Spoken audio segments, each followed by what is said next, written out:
So I recently hit 300 subscribers, and with that, I wanted to do another Q&A video, answer your questions, and because you guys subscribed, I wanted to answer all the questions you guys asked. So when I made that video a week ago, it went so long, I had a technical problem, I didn't get the audio for the second half of the questions, though I did answer them. So this is actually my second Q&A video answering the questions from before. I wish it was all one video, but technology did not want that to be. So without further delay, I'm just going to go ahead and go for it, and I'm going to try and not cut any at all. I'm just going to go straight through the whole deal. With that said, here we go.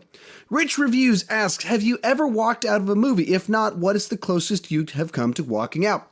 I have walked out of 2 movies. Both of them were on dates with girls. Both of them were watching hard R, very violent movies with a good bit of sexual content.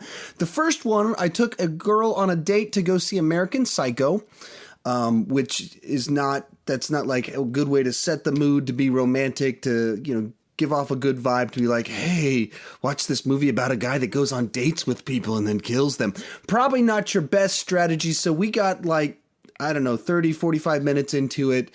And around the time there's prostitutes and he's sitting there watching porn, he's brutally murdering people. And, this is a girl I knew from church. So maybe not the best choice for a movie. Second one I walked out of was Crank. I went into it. I was in Bible college at the time and went with my wife to go see it. We thought we were seeing kind of like The Transporter. It's not like The Transporter. It's like Grand Theft Auto, the movie.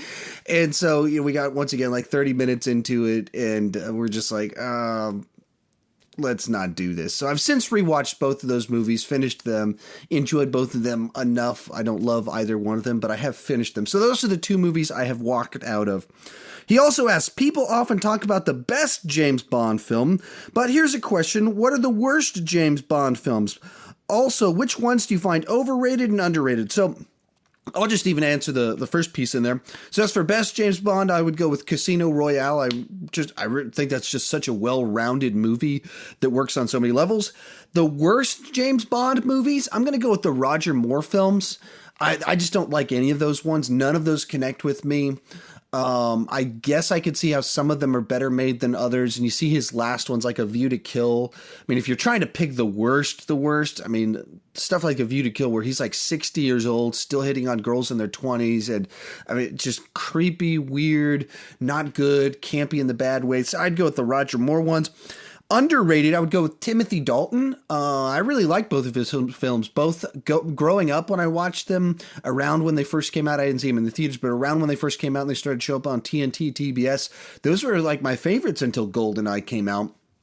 At the time, and I've since rewatched them, and it's not favorites, but still really enjoy them. And I think they're just they get a little bit forgotten because you've got so many of these actors that played Bond 4, 5, 6, 7 times, and he only did 2, so he gets a bit forgotten a little bit. But those are solid films that just unfortunately were at a time when the studio was in a bit of trouble.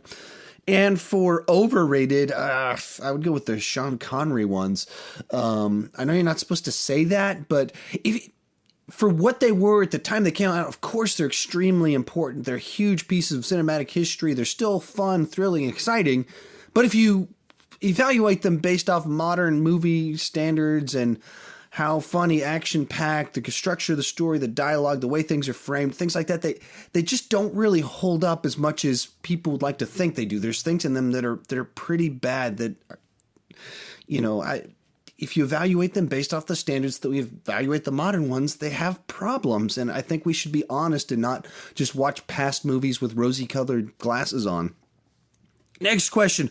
What is the best documentary you've seen this year? The best one I've seen, I think it's called Captain on the Bridge. It's about the first 1 or 2 seasons, the making of the first 1 or 2 seasons of Star Trek The Next Generation. And it's hosted by William Shatner. And it's absolutely fascinating because apparently Gene Roddenberry was a nutcase and had a lot of problems going on, had some very bad ideas, very restrictive understandings of what they could do on that show. And so he's like, no, the crew can't have any tension. They have to always get along. No, you have to be like this. You have to be like this. And so the writers are trying to put this show together and they're like, well, where's the drama? Where's the tension on the show when we can't do this, and this? And so it's kind of like he took the playbook by which you generally write stories and the way that you do TV shows and all the usual techniques that you have to have, and he took all of them away. And so you can see that in the first season and a little bit into the second season of just how restricted and handicapped they were on what they were allowed to do with the writing. And then you can also see how, as the series goes on, some of those restrictions turned into be some of the things that makes the show so interesting and unique, the dynamic of the cast and that they do get along. That's unique amongst shows. It's a TV show that the tension and the drama on the show isn't about the inter-team conflict. They pretty much always are on the same page and getting along. And so he had good ideas. He just didn't know how to execute them. And the way he presented them was really bad. And eventually it turned into something great. So anyway, that's the one that I've seen this year. I haven't seen too many documentaries this year. Austin Hammack's Reviews asks, what is your favorite classic? I'm not really much for picking favorites, and I'm not really big on classics.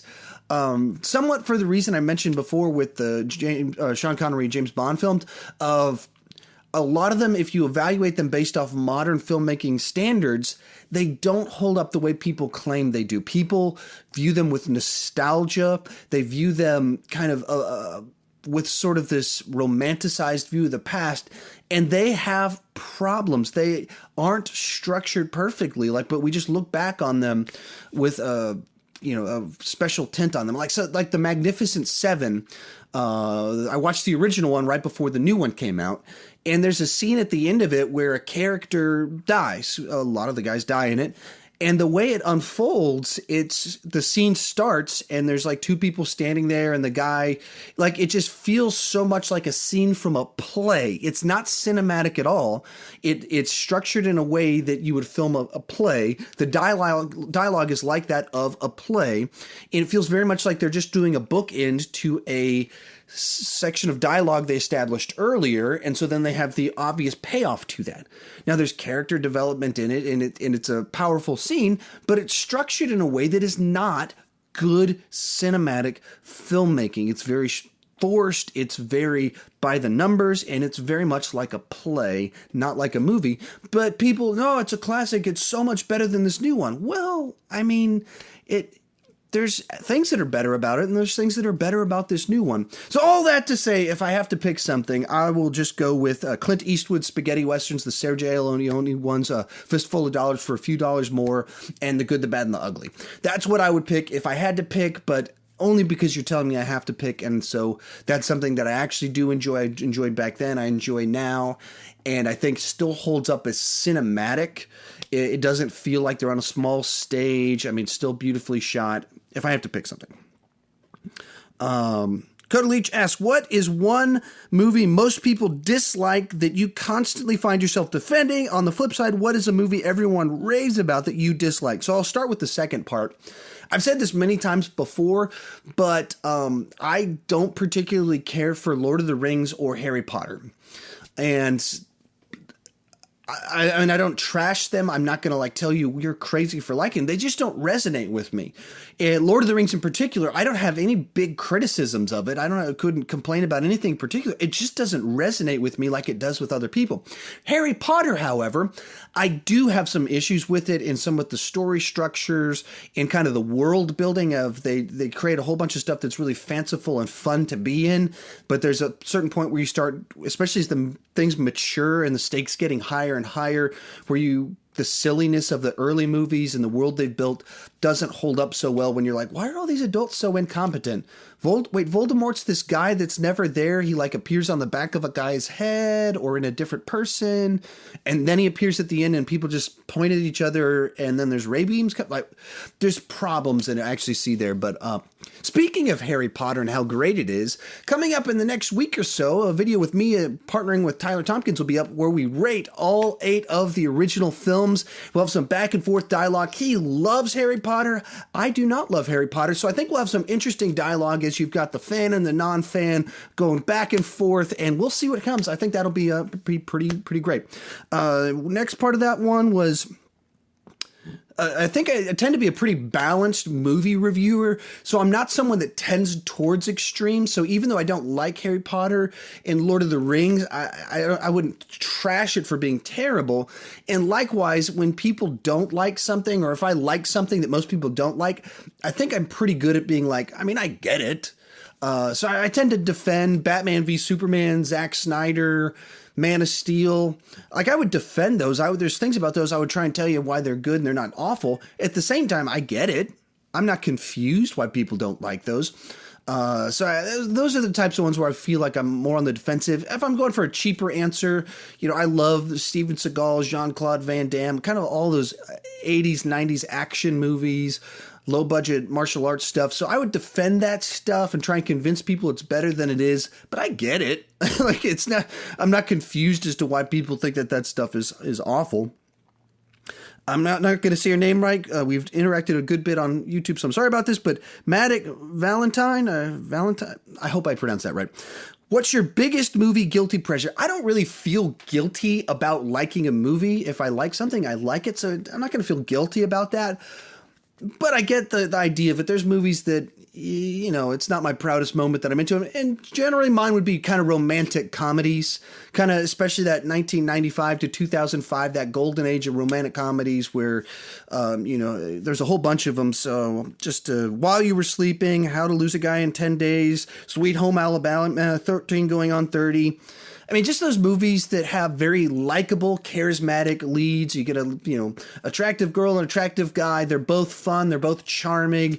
You put them in a very stereotypical situation. Two opposite people are put in a scenario. There's some sort of deception involved. About 2/3 of the way through the movie, the deception is revealed. The two people are torn apart, but they realize they loved each other and they come back together. All that stuff. I enjoy the formula. They're a Hollywood product. I totally am not going to try and defend them to anybody. Actually, let me change that. I'm going to remove While You Were Sleeping out of this mix. It does not belong in a guilty pleasure discussion. That's just a really great, funny movie that's a romantic by nature. That's just a great movie. So it doesn't belong in this category. These other ones that kind of play into the tropes a lot more, I enjoy it. I think it works. I get why other people don't like it. But if you got to pick out one of these movies that you haven't seen, go watch While You Were Sleeping. I don't know why I'm pointing as if it's right here. It's not. But it's got Sandra Bullock. It's got the president from Independence Day, President Lone Star. It's directed by John Turteltaub. It's a really fun, enjoyable movie with good natural humor to it and a believable relationship, not just movie opposites attract, but like two people that you actually get their chemistry and feel like, oh, these are people that would actually start to date one another. Next up, we've got David O'Sullivan asks, and he says, what movie that has come out this year has surprised you the most in terms of being better than you I forgot how to read, apparently. What movie that has come out this year has surprised you the most in terms of being better than you were expecting? It's on two different lines, is why I'm mispronouncing expecting. And what movie that has come out this year has shocked you in that it was worse than you were expecting? Jeffito's movie blog asked essentially the same question. He said, what's your biggest disappointment at the movies this year? And conversely, what surprised you the most? Biggest disappointment, there's a number of them that my expectation level was really high, and so then with where the quality was kind of left me disappointed. So Batman v Superman was just really wanting that to be a best of the year. It's not. Suicide Squad, I was hoping it would make up for some of the problems of Batman v Superman. I had a vision in my mind of how I thought they could use Batman in it that would be really smart. Like, he would be essentially a villain in the film, that they're trying to do something good, and all he sees is that they've been released. And so that, like, they're off doing a mission and they're trying to save someone, and there's people that are going to die because Batman is like picking them off like a sniper, like not like a sniper, but like just kind of like capturing, beating them up in the shadows. And so they're trying to like save someone, rescue someone with facing the actual bad guys. Well, Batman. So I had this whole vision in my mind of how they could have used Batman awesome in that movie, and then they didn't. He's just in it a couple times. I would say X-Men Apocalypse, except I didn't have high expectations. Jack Reacher 2 is pretty disappointing, but I think the one that I have to go back to, I didn't necessarily have like sky high expectations for this, but a certain level of like, man, I really hope this is going to be good. And that's The Killing Joke, Batman The Killing Joke. It's based off a very classic graphic novel from the 80s by Alan Moore. They made a cartoon out of it, and they've done that before with like The Dark Knight Returns, and that turned out really well. They did it with Batman Year One, and that worked really well. And the problem is that The Killing Joke is only about 30 minutes worth of material as a graphic novel. It's just a single story, very straightforward, simple, and it's designed for the format of the graphic novel. It's not designed to be a cinematic story. And so then when they converted it, they added kind of this 30-minute prologue at the beginning where it's focused on Batgirl, and she's like got a stereotypical gay coworker that she's like whining about her guy trouble with, and the guy involved in this is Batman. And I mean, it's almost like they made a list of things you're not supposed to do anymore, of like treating gay characters like that, a strong female character who is suddenly only whining about boys, and then like Batman and Batgirl bang on the top of a building, and then the next day he's like chewing her out and stuff. I mean, it's like you're just watching it, and no matter where you are on the political spectrum, all these types of deals, you should be offended by what they did with this. And then it's even worse because of the story of The Killing Joke. The way her character is used in that is she's used as basically a plot device for the Joker to torment two men, and they do horrible things to her. She's horribly mistreated, and so they were trying to add depth to make that even more impactful with this intro deal, but it actually made it worse because, once again, it's just a story from her perspective where she's a pawn to men, she's subordinate to men, she's a sexual object for men, they're objectifying her, and then that's what happens in the second half of it in its own ways.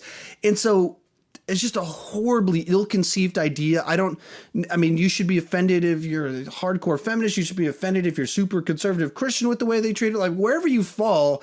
This was such a bad idea with what they did with it. And I think I gave it 6 out of 10 when I watched it and rated it because I was really trying to like it. And I mean, I would drop that down like a 3 out of 10 by now. I didn't want to watch it again. I thought animation wasn't good. The story they told was bad. They really picked a bad direction to go with it. So anyway, next. Oh, my voice cracked. Too bad I'm not going to edit this. Surprise ones that were better than I was expecting. I would go The Accountant, Doctor Stranger, a couple that were like, yeah, man, I'm so happy that turned out really well. But I would have to go with Bloodfather because I wasn't anticipating the movie at all because I didn't know it was coming out. And then shortly before it came out, they're like, Mel Gibson, it's in a movie. It's kind of like Taken. And then I saw the movie and it's not like Taken because Taken is like a very fun experience. It's not good cinema, whereas this is a good drama about characters that really works. So that was my biggest surprise of the year. As for my YouTube channel, someone asked me, how did I grow to 300 subscribers so fast? If you haven't seen it already, I made a video all about that. I'll do a card for it right here. And you can watch that. It's like 25 minutes long. That's why I didn't answer it in here. I have a lot of thoughts out of it. I'm a teacher by nature, so when someone asks me a how-to question, if I have thoughts on how to help them, I tend to want to elaborate on that. And I had fun doing it, so I'm thinking about actually starting a second YouTube channel where I'm going to talk about YouTube and how I do what I do. Since there's so many people out there making videos on how to do YouTube, how to be successful, how to grow your channel, and they got 100,000 subscribers, they got 200,000 subscribers, and that's cool, but you get to 100,000, 200,000 subscribers, it means you've been doing it a long time, or you've had crazy luck, or you've had some sort of outside success. There's other elements in the mix, and so they talk about it in a way that just I don't really relate to. Like, they're saying helpful information, but they're not really giving realistic expectations, because they're like, yeah, if you do this, and this, you could probably have about 10,000 subscribers in a year. But that's not real. That's a very optimistic goal. So anyway, I'm thinking about starting a channel. It's just a normal person that's been having some success talking about normal skills that I have. Like, when it comes to making videos, I know how to do some of this stuff because I've done videos elsewhere. So just talking about some of the basic skills to help people get started, not tell a bunch of secrets, tricks, how to get 10,000 subscribers in 6 months, none of that stuff, because that's not real. There's no secrets, tricks, anything like that. It's just, there's principles, there's practices that are effective, there's strategies that tend to work, but work doesn't mean you're guaranteed to get anything. It just means you will do better than you would have done otherwise if you didn't have a good strategy. And we all have varying degrees of luck. We all have different degrees of good ideas. We all have varying degrees of actual talent on screen. So anyway, I'm thinking about doing that. If you want me to, tell me in the comment section, because my brain gets excited about things. And if people tell me I should do it, then it like doubles up and I make a lot of progress real fast. So if you're interested, tell me about it. But so on stuff on my video, what Rich Reviews asks, what time of day do you generally shoot your videos? there's no actual real set time. I'm shooting this right now at this moment. It is exactly 12:03 p.m. on a Saturday afternoon. I shot the first part of this on I think I shot it on Sunday. Yeah, so I shot it last Sunday at 1 in the afternoon. I'll shoot videos after my kids go to bed at 9 o'clock at night. So those are really the main times. I tend to shoot 2 or 3 videos on Sundays. I get home from church, shoot a video, eat lunch, and then shoot a couple more videos, and then I edit those throughout the week. And then if there's a TV show that I watch, or if there's a trailer that drops, I'll do that right after work or right after I watch that episode. But it kind of depends. With trailer reviews, I almost only do those if I can review it the day the trailer dropped, because otherwise you just don't get traction with it. And likewise with TV episodes, I review it right after it drops. So there's no set time. It's tends to be late at night or Saturday, Sunday afternoons. Whoops. Scroll down. Next one. Timmy asks, what do you use to edit? Well, I'm assuming he's talking about editing video, but I'll just walk you through all the different things I use. So for editing my videos, I edit in Adobe Premiere. And I've been using Premiere for 12, 13 years now. So just what I know how to use. To use anything else, I have to learn how to use it. It's hard for me to use iMovie because it's so simplistic. And I'm so used to having all these tools and other things. And it's tricky for me, actually. But that's what I use.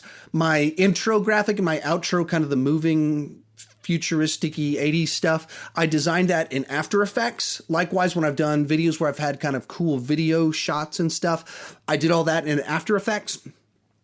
And I use Photoshop to work along with that.